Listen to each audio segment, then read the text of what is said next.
Assalamualaikum Assalamualaikum warahmatullahi wabarakatuh. Selamat malam. Saya Syamsul Rashid, Prodi Manajemen dengan NIM 230201010107 akan menyampaikan presentasi sejarah kebijakan ekonomi mikro di Indonesia dengan dosen pembimbing Bapak Joko Suharyanto, SEMM CPOD, dari dosen Universitas Siber Asia. Sejarah kebijakan ekonomi mikro di Indonesia, satu masa prareformasi. Perkembangan usaha mikro diawali dengan program-program pemberdayaan ekonomi masyarakat yang dilaksanakan sejak era Orde Baru. Yang kedua, di era reformasi tahun 1998 sampai dengan 2004, pemerintahan mengeluarkan kebijakan-kebijakan untuk memperkuat sektor usaha mikro agar lebih berdaya saing dan mandiri. Yang ketiga, pada masa pemerintahan Bapak Susilo Bambang Yudhoyono tahun 2004 sampai dengan 2014, bahwa gencarnya program-program pemberdayaan usaha mikro sebagai bagian dari upaya mengurangi tingkat kemiskinan. Dan yang keempat, pada masa pemerintahan Bapak Insinyur Joko Widodo tahun 2014 sampai dengan saat ini, kontinuitas kebijakan pemberdayaan usaha mikro dengan pendekatan inklusif dan berbasis teknologi untuk mendorong pertumbuhan ekonomi.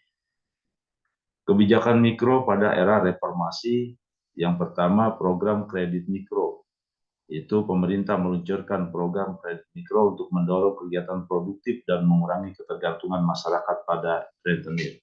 Yang kedua, pelatihan kewirausahaan. Bahwasanya program pelatihan kewirausahaan diselenggarakan untuk meningkatkan pengetahuan dan keterampilan kewirausahaan di tingkat masyarakat. Yang ketiga, pembangunan infrastruktur. Infrastruktur dasar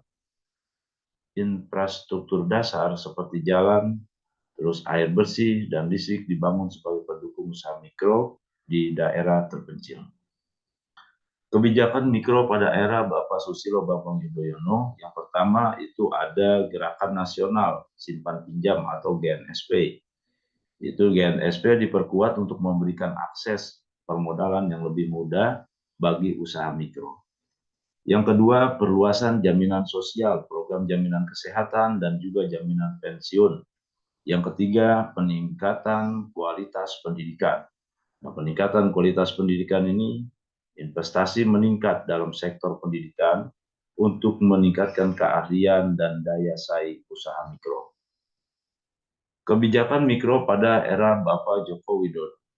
Yang pertama yaitu program Desa Mandiri, di mana memperkuat kelembagaan dan usaha mikro di desa melalui pendanaan, pelatihan, dan akses pasar.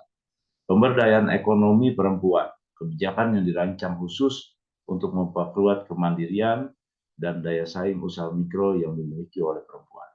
Yang ketiga, dukungan terhadap startup, menyediakan insentif dan akses permodalan untuk mendukung pertumbuhan dan inovasi startup berbasis teknologi.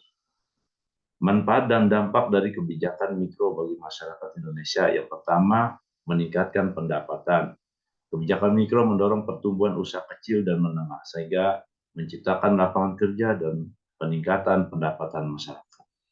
Yang kedua, redistribusi ekonomi. Dengan memberdayakan usaha mikro, kebijakan ini membantu mengurangi kesenjangan ekonomi dan mendorong inklusi ekonomi di seluruh negeri.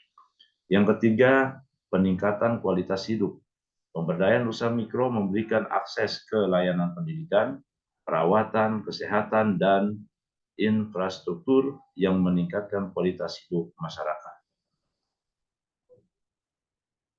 Demikianlah yang dapat saya sampaikan tentang sejarah kebijakan ekonomi mikro di Indonesia. Terima kasih dan selamat malam. Assalamualaikum warahmatullahi wabarakatuh.